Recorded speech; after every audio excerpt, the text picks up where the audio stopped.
Around 6 years ago, my buddies and I had a little tradition during our senior year of high school where we'd stay out all night skating and exploring all kinds of spooky areas. This was before any of us had a car, so we traveled everywhere on foot. One night in particular, we ventured out over an hour from our usual exploration areas and came across a heavily wooded area that we hadn't been through before. It must have been around 2 or 3 a.m., and just looking into those woods gave me an incredible feeling of unease like I had never felt before. My buddies were determined to go through it, but I decided against it. Instead, I told them I'd skate and walk around, meeting them at the gas station on the other side. It took me around 30 minutes to skate around the entire area. I waited at the exit of the woods for about 15 minutes before crossing the 4-lane street that led to the gas station. I asked the clerk if 3 other teens had come in. He told me no, so I headed back outside to wait. About 10 more minutes passed before I heard heavy footsteps moving quickly from behind the gas station's main building. Next thing I knew, I saw all 3 of my buddies, sweaty, out of breath, and looking like they had just witnessed a murder. We headed into the gas station and sat in the small seating area. They then told me that about halfway through the woods, they started hearing strange noises behind them. When they turned around, they saw a tall, white figure with red eyes staring at them. They freaked out and took off running. As they neared the end of the woods, they could hear the leaves and branches rustling as if something was chasing them. They kept running until they crossed the road separating the woods from the gas station.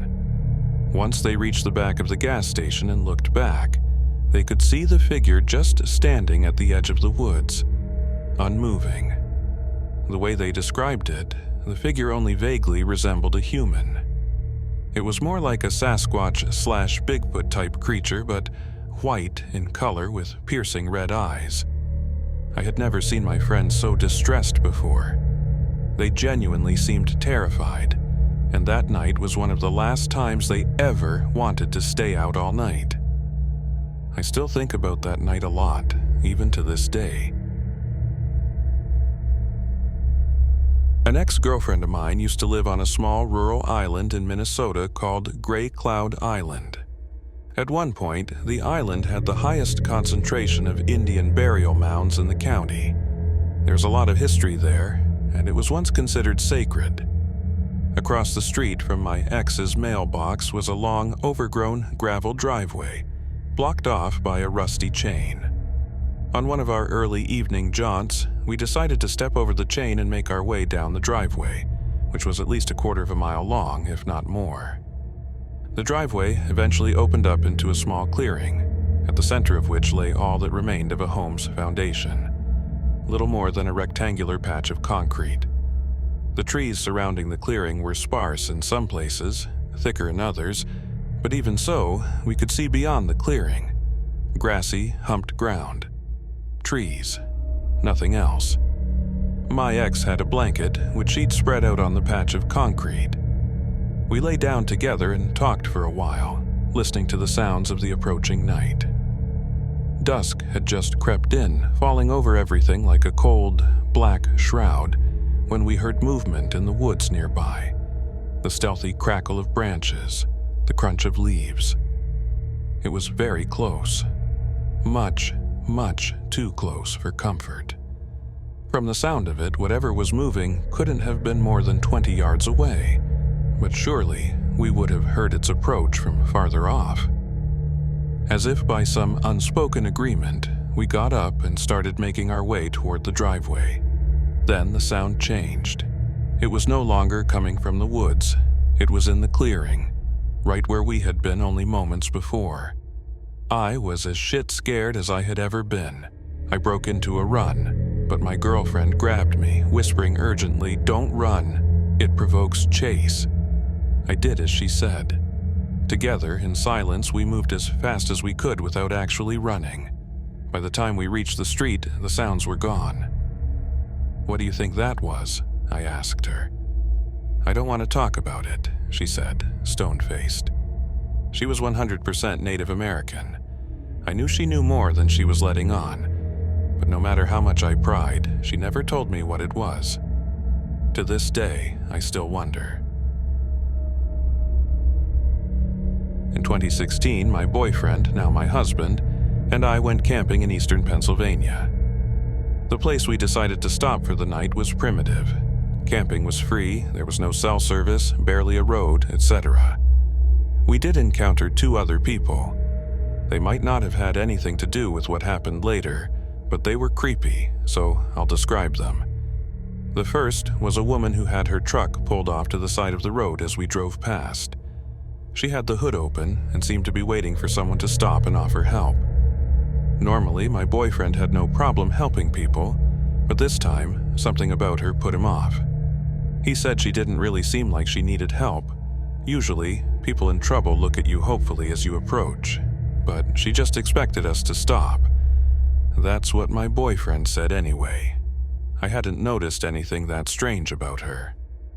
The second person appeared after we had chosen a campsite and were setting up a fire for hot dogs.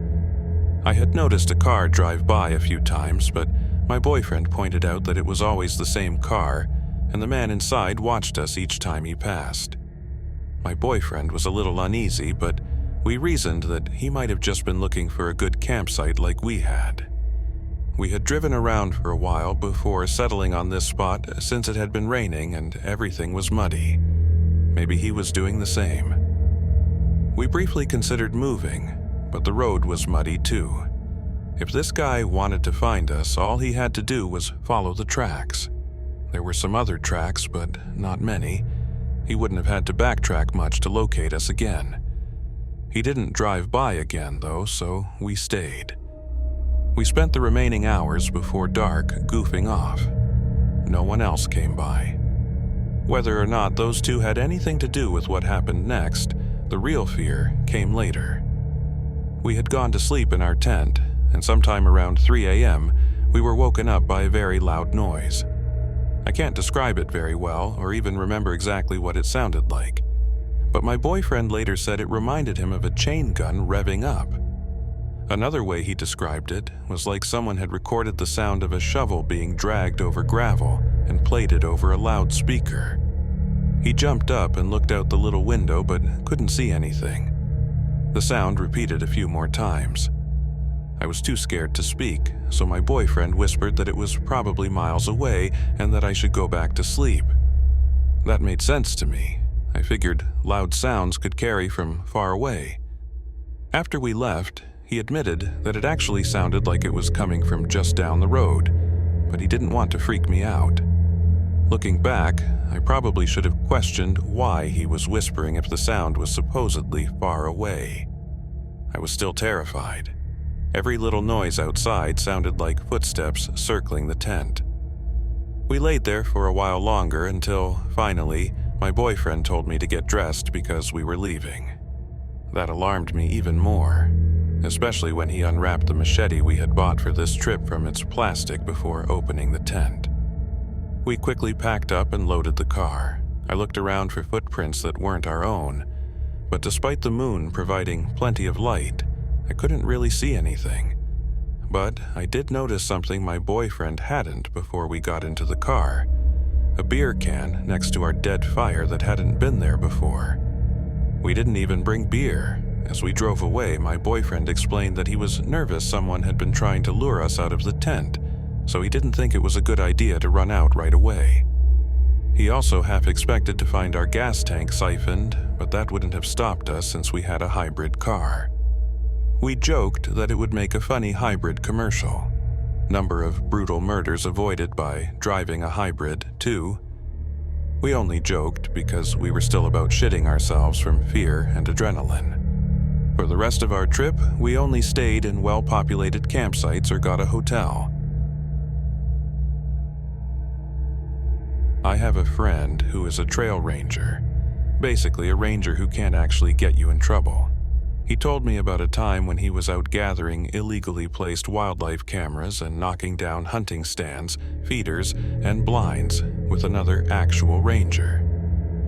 The other ranger wasn't feeling well, so he said he was going to head back. It was about a 1-hour ATV ride. My friend finished up the last of his work when he suddenly heard voices.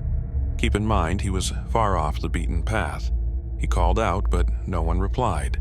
As it was getting dark, he started heading back, only to find that his ATV wouldn't start. That's when he noticed the battery had been disconnected. He quickly reconnected it and got it running again, but it was moving much slower than normal. Less than half a mile later, the whole thing died. Frustrated, he radioed in, "Hey guys, I need someone to come pick me up." They responded that they'd send someone, but it would take an hour. He asked if the other ranger had made it back yet, and they said, "No, not yet." With no other option, he settled in and started a small fire. Then the voices came back. By now, it was completely dark, and he was not happy. The voices had turned into what sounded like an argument. One person was yelling angrily, while another sounded more scared. He called out again, asking if anyone needed help. No response. From the sound of it, they had to be less than 1,000 feet away. He radioed back, asking what was taking so long. They told him they were having trouble finding his trail and hadn't even left yet. He asked if the other ranger could help guide them, since he had the iPad with the map. Then they told him he still isn't back. 3 more minutes passed. The voices started up again. Frustrated and hoping to find some answers, he decided to walk toward them. Maybe he could get them to stop being drunk assholes, and maybe they even had a map. But as he walked in their direction, the voices got farther away. For 20 minutes, he kept walking, trying to track them down. Finally, he gave up and turned back. Then he got a radio call. They told him the other ranger had been found passed out, covered in vomit, and was being taken to the hospital. However, before passing out, he had marked all the spots where they had taken down hunting stands, so they now had a general idea of where my friend was. Then his radio died, and the voices came back. Bored out of his mind, and now more curious than scared, he decided to listen to what they were arguing about. He caught snippets like, "Well, it wasn't yours to take. I don't fast risking care. You knew better," his best guess. 2 hunters fighting over a kill. Then, suddenly, one voice shouted something unintelligible. Then, a gunshot. He immediately doused his fire and hid. For the next half hour, he heard nothing, just his own breathing. Finally, he saw ATV lights in the distance. When his ride arrived, he told them everything. They called it in, and a search team was sent out. They searched for 3 hours. Nothing. The next day, they came back with police and dogs. After about an hour, they found something, a shallow grave. Inside was a long dead man, a skeleton that had clearly been there for years. And he had been shot in the face. So either the argument my friend heard ended with a bang, and both parties just went home last night, or he heard the murder of someone from years ago.